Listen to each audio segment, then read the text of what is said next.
Hoy, karnuba, magmamanok, magrarabit, at mga nag-aalaga ng hayop. Nanay, tatay, lolo, lola, mga kaibigan, kapatid at mga interesado sa pagkahayupan. Tara na po at sama-sama nating pasyalan ang aming munting farm. Namnama di kamtu maawanan di pagyak sumagmamano abulan. Ito na yung aswala natin, karuba. Mag-harvest ulit tayo. Actually, daily yung harvest natin. Umaga at saka hapon. More or less 2 kilos at a time. So, 2 kilos sa umaga, 2 kilos sa hapon. So, 4 kilos. Ang natitipid natin dyan is dinadagdagan natin ng, so yung 2 kilos dadagdagan natin ng 1 kilo ng feeds instead na 2 kilo yung patukan natin dati, pakain natin, nabawasan. So yan yung isang way para we can keep it up with the increasing price of feeds, yung pakain, yung farm input natin. Kailangan lang nating mag-flex ng muscle kasi kailangan mo kuhain yan everyday, i-top up yung tubig, i-maintain mo yung tubig or else masusunog yan. So ang ginawa natin is para ma-maximize natin yung space na meron tayo. Ito, this is the third day, and kung makikita nyo, konti lang to dati. More or less in a week's time mag-harvest na ulit tayo dito sa dalawang to. Actually ito is dalawang gulong ng ating sasakyan, mga lumang pinagpalitan natin dati. Ang pakain lang dito sa asula ang para dumamis yung kanang goat manure ang nilagay ko, goat manure. Pero ito, nagpe-prepare din ako everyday, morning and afternoon. Binabasa ko to, cow dung, yung cow manure. So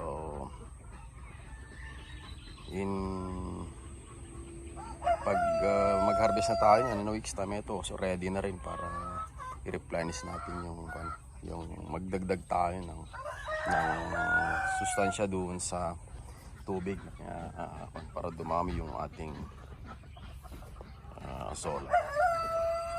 And pag makikita nyo dito, nilagyan ko ng dito sa banda rito, nilagyan ko ng napier.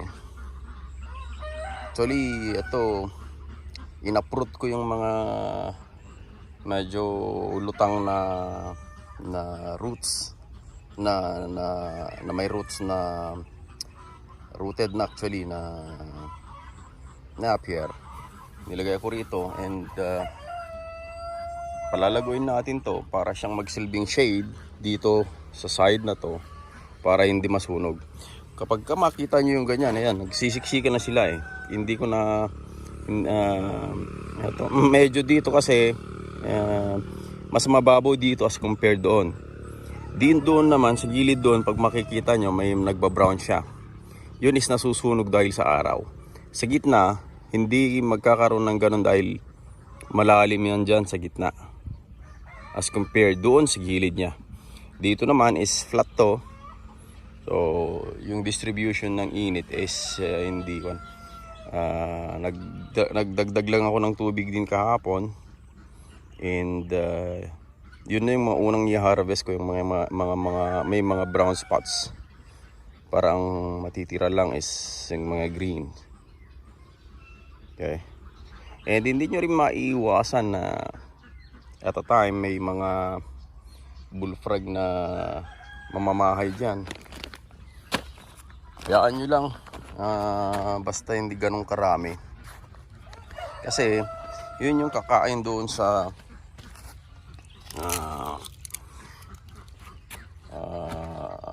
supposed to be mga insects na kanyan. Okay. So, bakit asola? Maganda yung asola as substitute or karagdagan sa ating patuka. Una is para makatipid tayo. While maintaining yung productivity ng ating flock. Ang meron dito sa asola is mataas yung crude protein niya, which is one of the requirements ng patuka sa manok at saka sa Peking duck lalo na. Pero gustong gusto ng mga manok to, hinahalo ko lang yung feeds, and then afterwards ipapakain mo lang as a normal feed sa kanila. Pag-aagawan nila yan. And mas gusto na nga nila yung may asola as compared sa pure feeds. So maganda, kailangan lang ng space para makultivate yung asola. And this is one of the things na kaya na balak ko dyan sa bandang baba para medyo mabawas-bawasan yung ating farm input at the average yata is 100 pesos, 115 yung itinaas ng presyo ng pigs as of yesterday kasi kumuha ako ng pigs.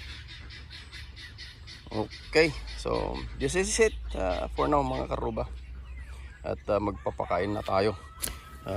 So as I was saying, dito na ako kukuha sa may mga brownish na side, yung parang sunog pero hindi naman din sunog kasi makikita nyo naman yung mga roots nila.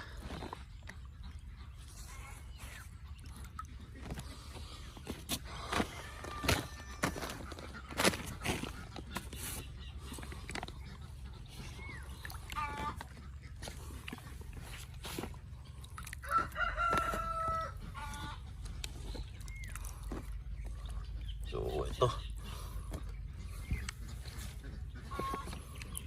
pag okay na yung ating cow manure doon, pag nadurog na siya, ilalagay ko na rin dito para may pakain tayo sa ating mga asola. Bawas din tayo dun sa kabila, lalo na dito, at mababaw lang kasi ito nagsisiksikan na sila. Kailangan talaga ring magbawas.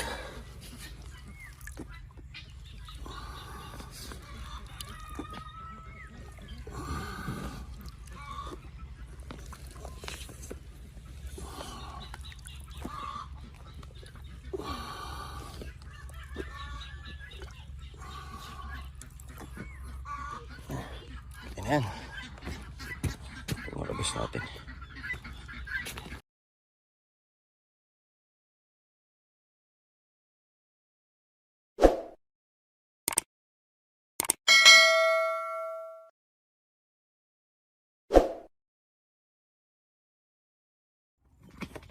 So, ito yung na-harvest natin. Pero ba? Na azola. Ang gagawin natin is huhugasan natin siya and then ihahalo natin siya sa feeds.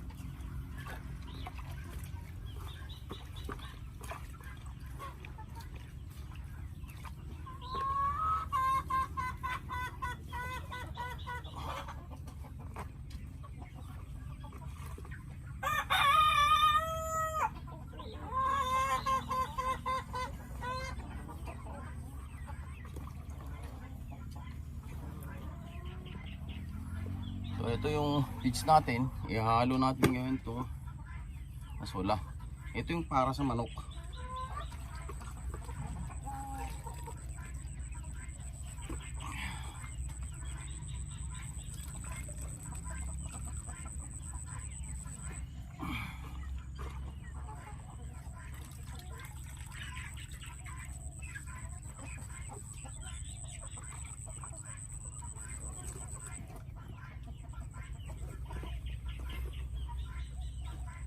Ang pinapakain ko pa lang ng manok is ng ganito is yung mga layers natin, kaso yung mga grower natin gusto na rin nila ng azola.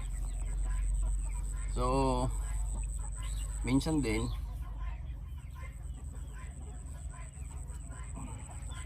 ilalagyan ko yung patukan nila and gusto nga nila.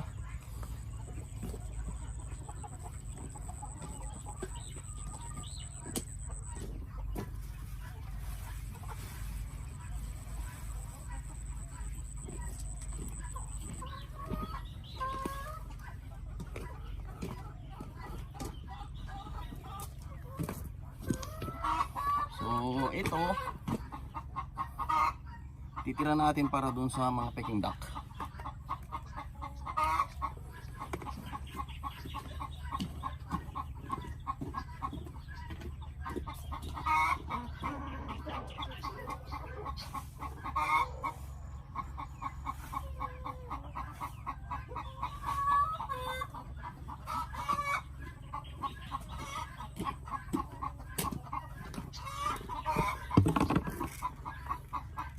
Ito siya.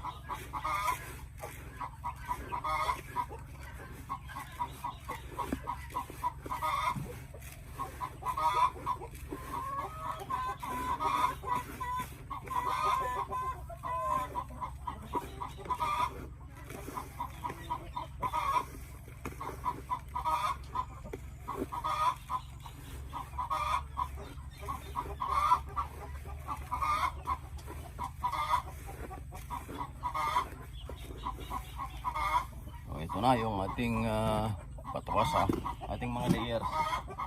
Ito naman yung patuka natin sa grower.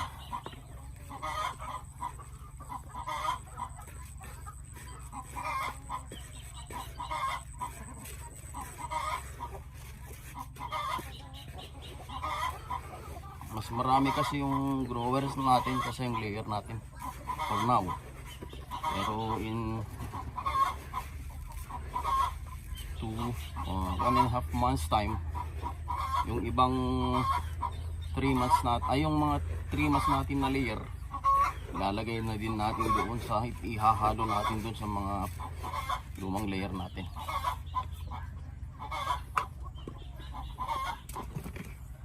Okay, so eto na, tara na, pakain na tayo.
Ito yung mga 3 months natin. Kukunti na lang din.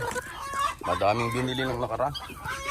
Ito yung mga 2 months natin. Ito yung medyo marami-rami. And these are our layers. Ito yung mga layers natin.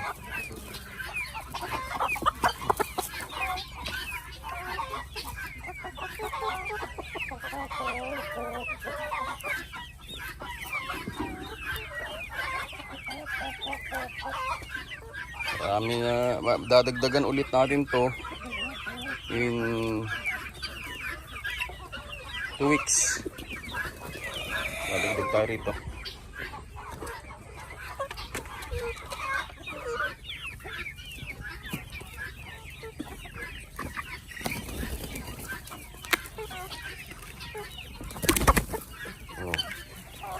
Ayun. Oh.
Okay, so yan sila. Wala pa silang itlog.